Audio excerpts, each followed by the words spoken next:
And since you're all here and engaged in this sort of inquiry and listening to this sort of lecture, I assume that you're all on the process of waking up. Or else you're teasing yourselves with some kind of flirtation with waking up. I am your father. I'm Batman. I'm Spartacus! Bond. James Bond. Hello. My name is Inigo Montoya. You killed my father. Prepare to die. Goonies never say die! You're killing me, Smalls! I see dead people. That the power of Christ compels you! It's alive! It's alive! It's alive! Life was like a box of chocolates. You never know what you're gonna get. Hello, and welcome to the Cinephellas podcast. That's right, Cinephellas, the only place where you and I are still Thunder Buddies for life. For the Cinephellas, I'm Nile Fortner. So, if you had the fate to see and change your future, what would it be? Would it change, the 2020 year? Or would you change the fate and happening of your own death? In the sci-fi fantasy thriller movie, Volition, a man afflicted with clairvoyance tries to change his fate when a series of events leads to a vision of his own murder. But before I go any further, let us have a little listen to some of the trailer. Right now, you've got to do everything in your power to change this. You've got to leave now. What's happening? You're beginning to fragment. You drilled it into me, my choices. This is going to be hard to understand. Maybe it's time you learned the truth about your condition.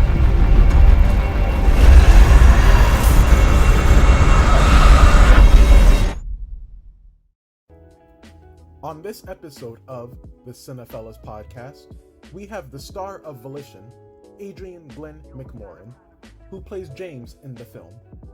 You may know Adrian from such movies and TV shows like 50-50, Arrow on the CW, and Warcraft. So, on this episode of the Cinephellas podcast, Adrian and I discuss the style of the mind-bending, award-winning Canadian film, how he balances his acting career with his music career, and more. So, if that sounds interesting to you, then let's get into it. Wait! You may be wondering why the red suit. Well, that's so bad guys can't see me bleed. This guy's got the right idea. He wore the brown pants. What emotions do you feel?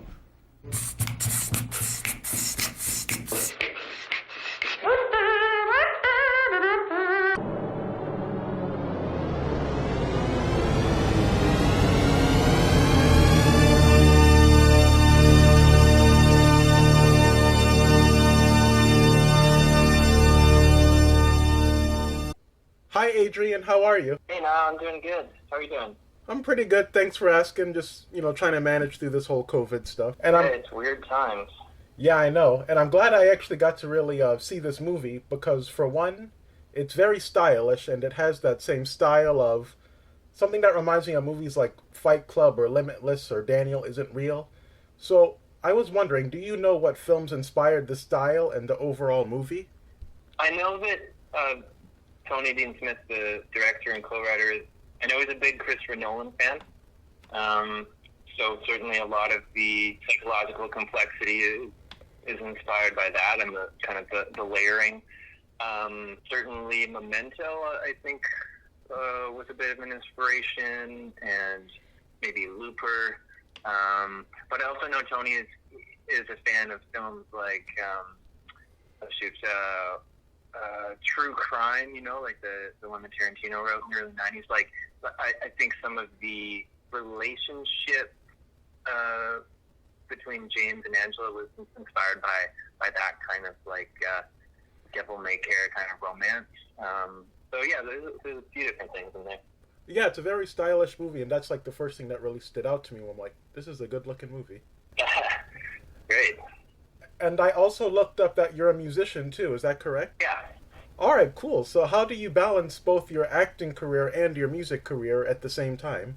I'll tell you, right now it feels like more of a blessing than a curse. I mean, I think it usually does, but especially now because I'm a theater actor as well, and I had a few theater gigs lined up that, of course, were all canceled with COVID stuff, and then the whole film industry shut down, and so in these past 4 months or whatever it's been, I feel really blessed because I've been able to do music. I've recorded 2 albums already in this time, and so I think when you're an actor as an artist, it can feel like you don't have a lot of control. You know, you're not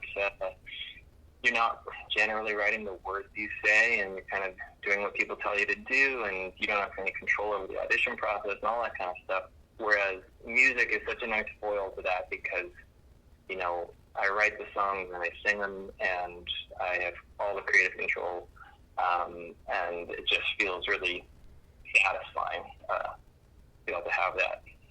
No, absolutely. I completely understand. And since you do music, do you ever see yourself going, I don't know, behind the scenes to do music, like composing a score or producing a soundtrack? Not something I've delved into yet. I might be doing some work on a friend's theater project, creating some music for that. But yeah, it's something that interests me. I'm not a super techie person, so like I enjoy the playing multiple instruments and writing songs. But as far as the technical side of record, so I think I'd have to up my game a lot in that sense to do score work. But that's something that may happen. The pandemic goes on long enough, then probably. Well, your game seems good to me, so I think you could do it. Yeah. Also, I noticed that on the director's Instagram bio, he has himself as a guitar aficionado. So did you two connect musically as well? Well, yeah, Tony is actually a pretty good guitar player. Okay. He actually directed a music video for me. That was one of the first things we ever did. That was about 10 years ago. We did a music video for a song of mine called 7 or 8 Days. And weirdly, I play a character in the music video that's basically James in Volition, and that was never intended because Volition wasn't even fully written yet. It was kind of like an idea in Tony's mind, and we came up with this video idea together that actually kind of has some similar themes to the movie, and the look of the character pretty much is James. Like if you watch that video, it's like I have the same like facial hair, haircut, same wardrobe essentially, and it lives in kind of a similar stylistic world, and so it's almost like that music video is like the short film that almost presages the feature, which wasn't intended, like I said, but it was super interesting. So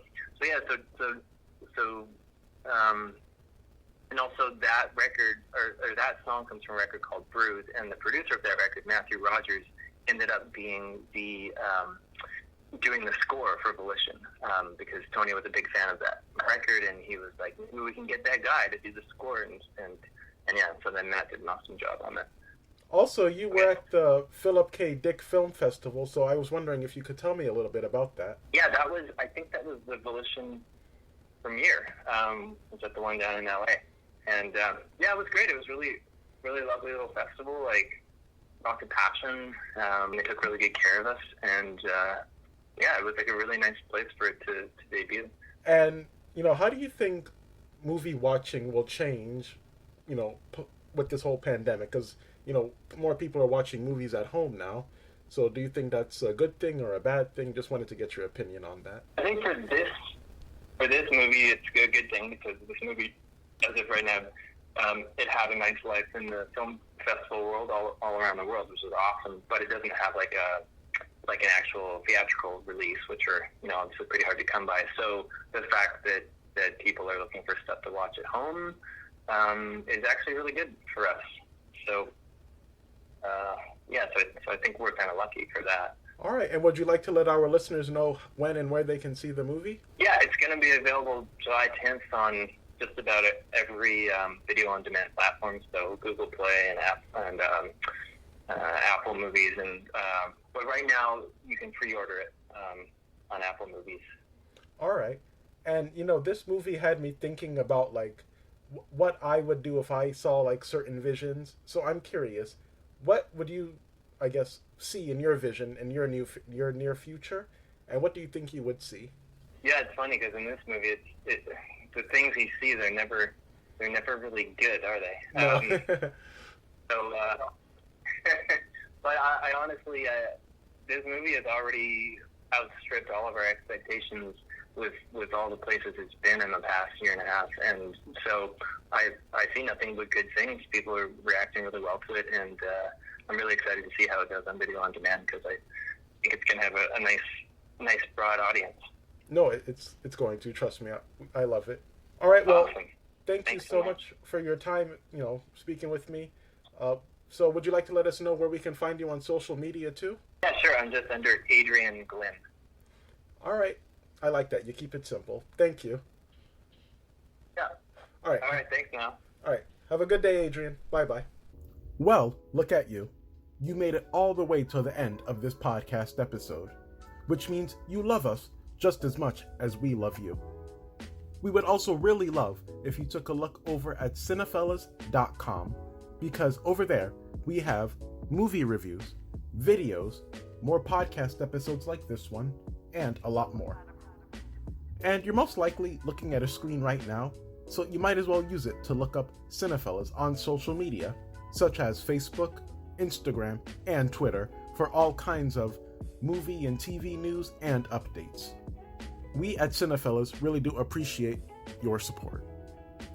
Well, like Hannibal Lecter, it's about time I put on my mask and head on out of here. For the Cinephellas, I'm Nile Fortner. And remember, as Batman said in The Dark Knight Rises, the mask is not just for you, it's for the ones you care about. Until next time, stay safe, healthy, happy, and I hope you have a good rest of the day and a good night.